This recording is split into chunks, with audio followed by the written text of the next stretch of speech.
Am revenit, dragilor, cu artiști plastici în platou. Știți că de fiecare dată ne place să vă aducem tineri talentați în atenția dumneavoastră, culoare, rafinament, eleganță și așa mai departe. Avem doi domni de data aceasta, Claudiu Ștefan Ene, care este fiul celebrului caricaturist, domnul Ene, și mai cum zin că am... Vasile. Domnul Vasile Ene. Mă scuzați, domnule Vasile, că vă știu de atâta timp, însă am și eu emoții uneori. Și prietenul lui drag și la fel de talentat, Holban Andrei Mircea, artist plastic, iconar. Iată, am mai avut noi așa ceva de genul aici în platou, dar mă bucur tare mult să fiți și voi alături de noi și să ne povestiți așa din arta asta, că e atât de frumoasă și atât de... și chiar se dezvoltă în ultima perioadă. Mi se pare că au apărut, bine, nu știu cât de profesioniști sunt unii dintre ei, dar ceea ce am văzut la voi mi se pare o artă cu adevărat profesionistă și cu spirit de răspundere așa făcută, și se vede că aveți studii frumoase la bază. Cel puțin aici este o altă poveste cu un har de la Dumnezeu, și care este foarte important și acesta. O să încep cu tine, Claudiu. O să o luăm așa de la A. Povesteai că ai făcut liceul de arte. Spune-mi cine ți-a fost mentor și cum a început totul în povestea asta frumoasă. În povestea asta, sau arta a început prin a măzgăli pereții Casei, apartamentului. Așa încep toți, știi? Am mers la liceu de artă din clasa a 5-a până în clasa a 12-a. L-am avut profesor coordonator pe Florin Menzopol. Marele Florin Menzopol. În liceu am terminat secția de pictură de șevalet. Iată. Și am mers la Iași, la Facultatea George Ienescu, tot pe aceeași secție. Da. Ți s-a părut, și spune tu de ce ai mers la Iași, pentru că mi se pare foarte important și aspectul acesta.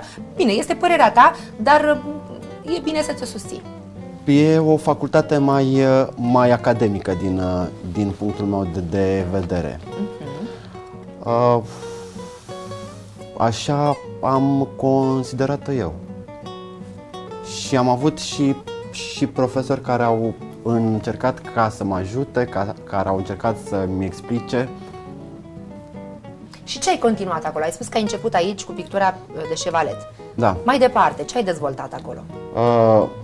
Mai departe am dezvoltat pictura de șevalet în cadrul facultății. După ce am terminat facultatea, ajungând din nou în Buzău, am încercat să îmi găsesc o tehnică nouă. Altceva de ceea ce învățați în facultate? Da. De unde a venit ideea asta? Pentru că... Se cerea sau? Nu, îmi doream ca să învăț și altceva. Și în timpul facultății am învățat și frescă. Am învățat să pun și frescă pe pereți. Iar în timpul după ce am terminat, am încercat să merg spre grafică, am încercat să merg spre acuarelă, am încercat să fac cu totul altceva decât pictura de șevalet. Decorațiuni interioare, exterioare. Am văzut că pictezi pe mobilă, mi se pare atât de frumos. Camere de copii, Elsa Frozen. Ce frumos!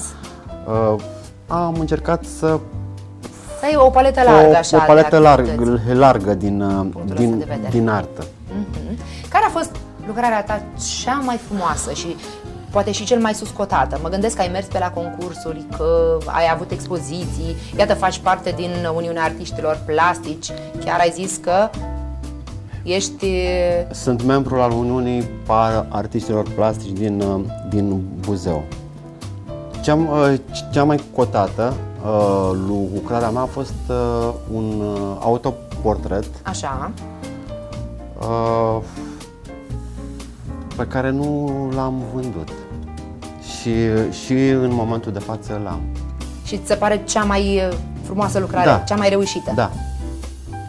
E o lucrare care mă atrage, care îmi place, care... Este cea mai migălită dintre toate, să înțeleg? Da. Cât durează un tablou să-l realizezi?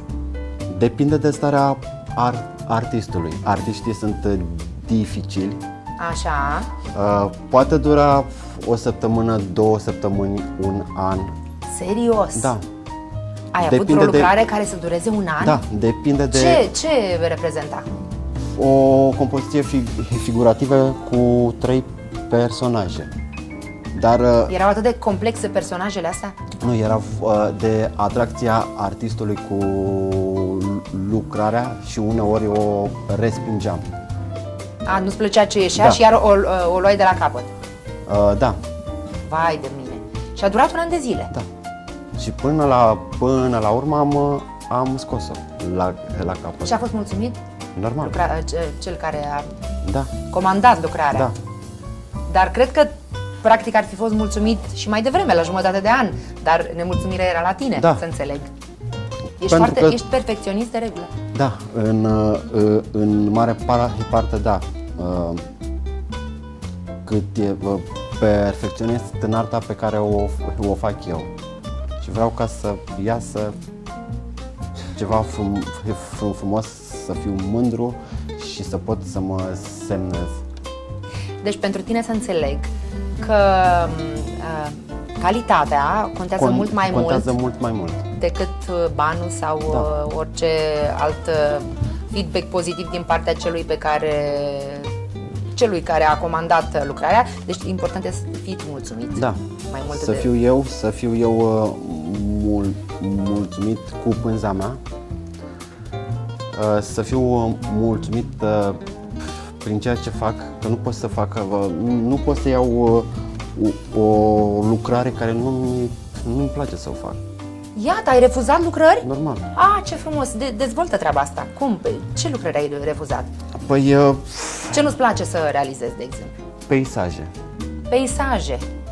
Peisaje. Dacă cere cineva, uite, vreau un perete să-mi îl Nu, pictez, dar pictură murală, peisajele acelea duse spre chici. adică hiperrealist, e da, chici? da. Da? Am refuzat și o să refuz. Pentru că nu e stilul meu și nu mă simt în confortul meu. Către ce artiști universali te duci, așa?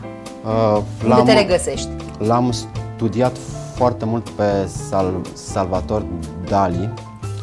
Consider că ai ceva din el? Da, în mare Ți parte s-a spus? Ți da. s-a mai spus, da? Și bineînțeles Leonardo da Vinci, Michelangelo, Botticelli. Ce-ți place cel mai mult la Michelangelo? Ce-mi place cel mai mult la Michelangelo? Capela Sixtina. Nici nu mă așteptam să și, spui altceva. Ai încercat vreodată să faci genul acela de picturi? Ai reușit? Păi am avut o perioadă în care am studiat orice artist pentru a-mi descoperi stilul meu. Și am studiat... Și aici te-ai regăsit în ceea ce mi-ai spus mai devreme. Da. Artiștii respectivi. Da. Dar acum cred că am stilul meu. Mă regăsesc foarte în bine, da. mă regăsesc în mine. Ce frumos spus. Spune-mi, unde ți-ai dorit tu să ajungi cu arta ta? Mă gândesc că ai așa o țintă. Îți dorești să rămâi la Buzău? Da, la un moment dat mi-aș dori ca să pot trăi din artă. Nu se întâmplă acum lucrul acesta? Nu se întâmplă. Nu se întâmplă. Mi-aș dori să ajung într-un atelier sau în atelierul pe care l-am și să pictez și să trăiesc din Deci să artă. înțeleg că tu mai faci și alte lucruri pe lângă pictură. Da, Eu pe credeam că lângă- doar numai asta faci. Pe lângă pictură, pentru un salariu stabil, în fiecare lună sunt profesor. Sunt profesor de educație plastică. Unde? La ce liceu? Sau la ce școală? La școala numărul 1 din Râmnicu Sărat. Iată. Și îmi place să lucrez cu copiii și fac asta din plăcere. Și mă simt și eu copil odată cu ei. De ce n-ai venit la liceul de arte? Întreb. N-au fost locuri sau încheiem subiectul? Am înțeles. La liceu de arte e liceu de artă și liceu de artă. Deja erau posturile ocupate. Deja erau posturile ocupate. Am înțeles, da. Mergem și la prietenul și colegul tău, pentru că timpul se scurge foarte repede. Iată, spuneai ce o să vorbim în 25 de minute. Iată că trec repede minutele. Avem așa, artist plastic, iconar, cu talent de la Dumnezeu, înnăscut. N-ai făcut școli în sensul acesta, însă Dumnezeu te-a înzestrat să poți să pictezi icoane. Să ajungem, da. Așa este. Cum este? Cum a început? Rămânând singur în casă și urmărind ce am eu de făcut pe aici, am țintuit cu privire o icoană și am zis, hai să vedem dacă putem să discutăm altfel. Fără să pictezi până în momentul respectiv. Fără să am... Bine, ca orice copil, că asta s-a întâmplat la 6 ani, da. Și de ce rămânând singur, te întreb? Păi, na, se mai... se mai întâmpla, nu? Plecau ai mei pe la... Am înțeles, așa. Da, și acolo, curios și pentru mine de ce m-a atras culoarea și chipul. Icoana, în fond. Că erai un copil religios? Mergeai la biserică des? Mergeam la biserică cu părinții. Da. Păi de asta zic că nu pe orice copil l-ar putea atrage chipul acela. Da, iar în timpul slujbei știu că urmăream pictura. Îți plăceau chipurile din biserică? Da. Am avut și șansa să fiu înbisericit într-o biserică autentică din punct de vedere arhitectonic și pictural. Adică biserica fostei mănăstiri Râmnicu Sărat din orașul Râmnicu Sărat, biserică construită de Constantin Brâncovean. Da. Deci autentic și ca pictură și ca arhitectură. Și încetul cu încetul am început să scriu pe Maica Domnului, citez expresia de atunci. Așa. Da, și am continuat așa pasiunea asta, ca o pasiune. Ca o pasiune. Mi se mai cere, tu pictezi icoane, da, faci... Și acum pentru cine pictezi? Te întreb. Ai reușit să faci o afacere din asta? Da, în momentul ăsta pictez doar la comandă. Așa. Și așa rămân un pic cam în urmă cu comenzile. Iată, înseamnă că ai comenzi. Am, dar și ca prietenul meu, Claudiu, nu pot picta decât în anumite stări. Și stările astea, ce am observat, nu poți face prea multe ca să ți le provoci. Te trezești cu ele sau nu te trezești cu ele, doar le recunoști că sunt. Pictezi și noaptea. Dar tu pictezi noaptea? Foarte mult. E vorba inspirația mai mare noaptea? De inspirație, de liniște, de... Da? Da. Să știi că am mai auzit lucrul ăsta la foarte mulți. Bine, noaptea pentru mine este... Sfetnic. Un sfetnic bun și da, e un spațiu de timp și de atmosferă care se pretează cel puțin pentru pictura mea. E mult mai multă liniște, mă gândesc, nu? Da. Nu-ți distrage nimeni atenția. Cel mai mult cred că trebuie să pictezi pentru sufletul tău. Ce ai pictat tu pentru sufletul tău și care... Hai, te rog, ia, hai și te întreb și pe tine la fel. Am răspunsul. Hai, răspunde tu și se gândește că... Eu am pictat deja o icoană pe care i-am promis-o mamei mele. Ce frumos! Da. N-am mai ce reprezenta? Chipul Maicii Domnului? Maica Domnului, da. Mi-a zis, mamă, îmi faci și mie o icoană mare cu Maica Domnului, să o văd când mă trezesc dimineața, să o văd. Numai că timpul nu mi-a permis ca să o mai vadă mama mea. A plecat. Da. Și atunci am păstrat-o. Vai! Și atunci această icoană rămâne, apropo de... O vezi pe mama ta acolo? E alături de mine când mă uit la icoană. Ce frumos! Da. Da, Maica Domnului are grijă de ea. Da. Așa. Pictură murală am făcut.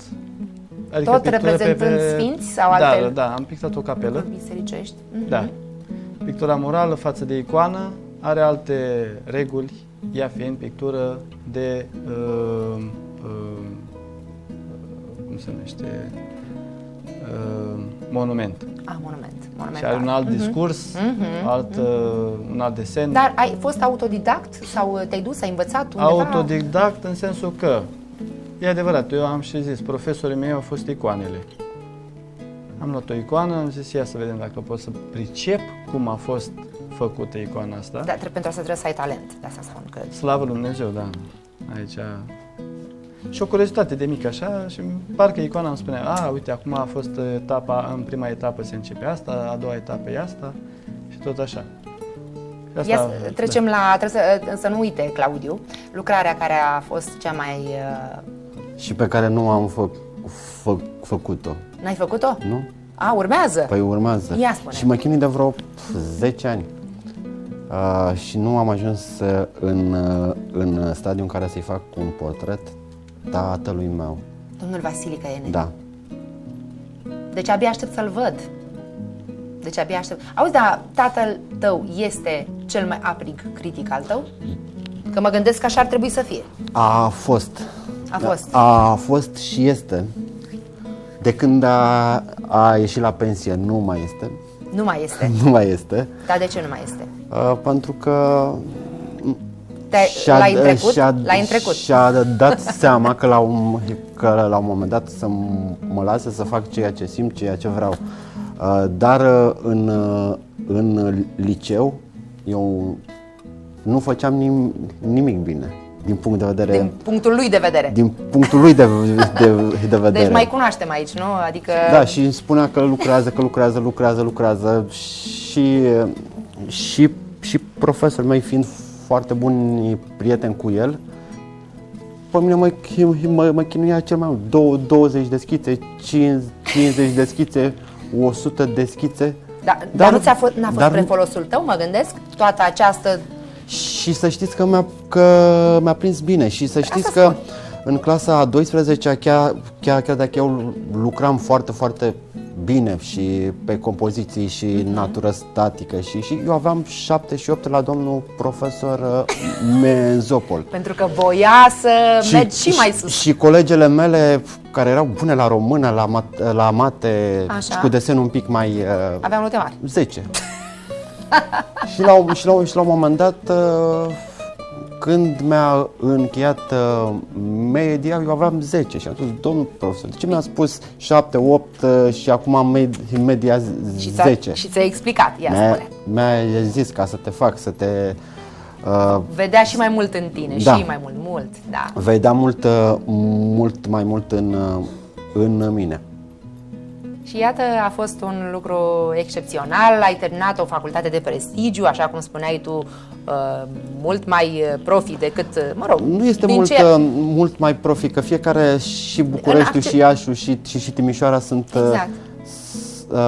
E vorba de tehnică. De tehnică, da.